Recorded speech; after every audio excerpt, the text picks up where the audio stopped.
Have you ever noticed how your mind never stops talking? Even when you trying to sleep, it keeps replaying the same conversations, the same mistakes, the same fears, over and over again.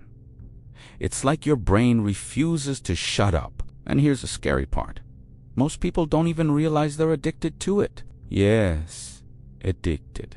Because overthinking works just like a drug. It gives you a temporary illusion of control while slowly destroying your peace of mind. You tell yourself you're just being careful or thinking things through, but deep down, it's not analysis, it's paralysis. You think so much that you stop moving, you stop deciding, you stop living. And the worst part, the more you think, the more anxious you feel. And the more anxious you feel, the more you think. It's a perfect self-sustaining trap. So why does your brain do this? Why does it cling so hard to the need to think about everything, to replay every possible scenario? The answer lies in something ancient, something hardwired into your biology. Your mind evolved to keep you safe, not happy. Thousands of years ago, thinking ahead meant survival. Anticipating danger kept your ancestors alive, but today, that same mechanism has turned against you.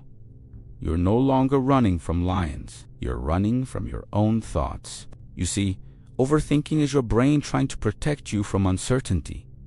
But the irony is, it's the very thing keeping you trapped in it. Because when you try to control every possible outcome, you lose control of the only thing that matters, the present moment. You stop experiencing life as it is and start living inside a simulation of what-ifs.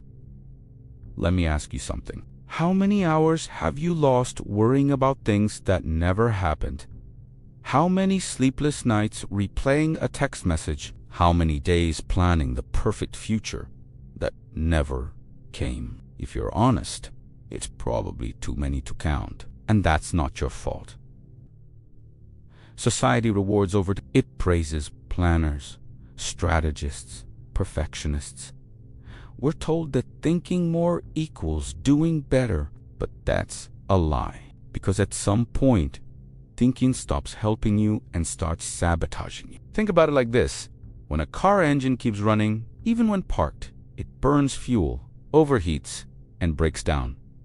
Your mind does the same. When it runs non-stop, it burns your energy, your focus, your happiness. Overthinking is mental idling, motion without movement. But here's the truth most people never hear. Overthinking isn't a personality trait. It's a habit. And like any habit, it can be broken. You weren't born this way. You trained your brain to loop, to worry, to analyze endlessly, which means you can train it to stop. But before you can break free, you need to understand what's really feeding the cycle. It's not just fear, it's the illusion of certainty. You crave control because uncertainty feels like danger. Your brain whispers, if I just think a little more, I'll figure it out. But you never do, because the more you think, the more uncertain you feel. It's like scratching an itch that never goes away. And here's the craziest part.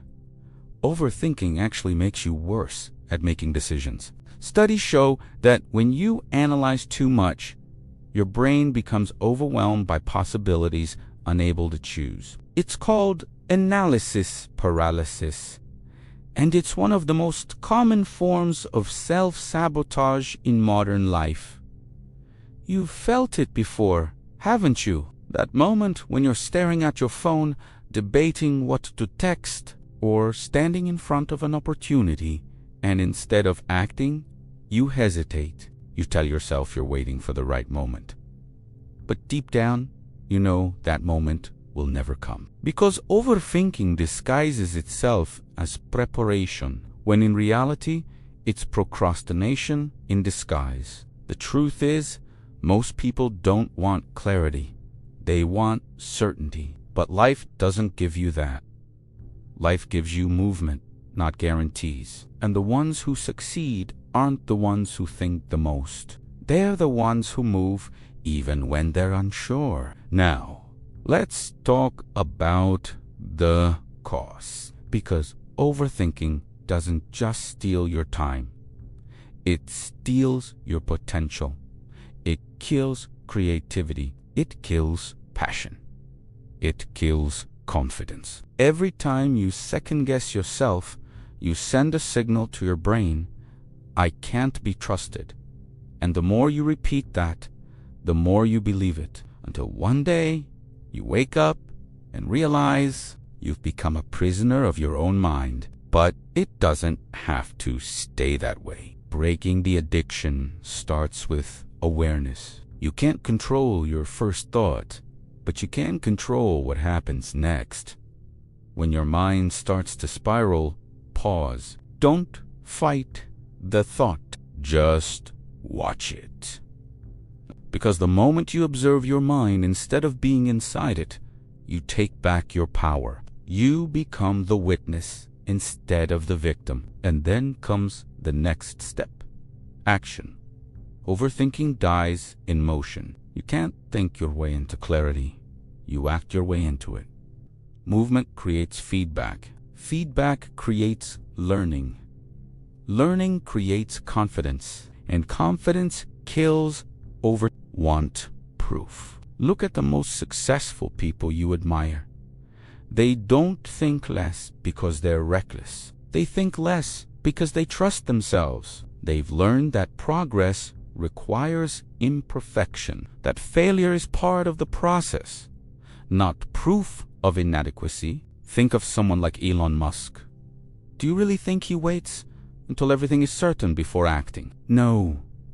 He launches rockets knowing half might explode, but that's how progress happens, through calculated risk, not endless rumination. Now, you might say, but I can't just stop thinking. And you're right. The goal isn't to stop your thoughts. It's to stop identifying with them. Your thoughts aren't you. They're just mental weather, clouds passing through the sky of your mind. Somi ari dar. Some are light, but none define the sky itself. Here's a mental exercise. When a thought appears, label it. Say to yourself, I'm having the thought that I might fail. Notice how that small phrase changes everything. It creates distance. You're no longer inside the fear, you're watching it. And the more you practice that, the less grip those thoughts have on you. You might also wonder, what if overthinking is part of my personality? But personality isn't permanent. Neuroscience proves that your brain can rewire itself through repetition and awareness. Every time you interrupt an overthinking loop, you're literally changing your brain's structure. That's not self-help fluff. That's neuroplasticity. And here's something even more surprising. Overthinking often hides a lack of emotional regulation. You're not addicted to thinking, you're avoiding feeling. When something uncomfortable happens, instead of sitting with it, your brain runs off to analyze it, because analyzing feels safer than feeling. But emotion that's resisted becomes trapped, and trapped emotion fuels more overthinking. The only way out is through. So next time you catch yourself spiraling, stop trying to solve the thought. Instead, ask yourself, what am I feeling right now? Not what you think you're feeling, what you actually feel in your body. Maybe it's tension in your chest, a knot in your stomach, or restlessness in your legs. That's your body asking to be heard. Once you feel it fully, it loses power. Overthinking thrives on avoidance. It dies in awareness. But here's where most people slip. They wait to feel ready to stop. You won't feel ready, because your brain will always tell you that you're one thought away from clarity. It's lying. You'll never think your way into peace. You'll only act your way into it. So what can you do right now, in this exact moment, to start breaking the habit? Start small. Pick one area of your life where overthinking runs wild, maybe relationships, work, or your future. Then set a decision deadline. Give yourself 10 minutes to think, then act. Even if it's imperfect. Especially if it's imperfect. Because done is better than perfect. And progress is better than potential. And remember this, confidence doesn't come from being right. It comes from surviving being wrong. Every time you act and see that the world doesn't collapse, you train your mind to trust itself again. That's how you break the addiction.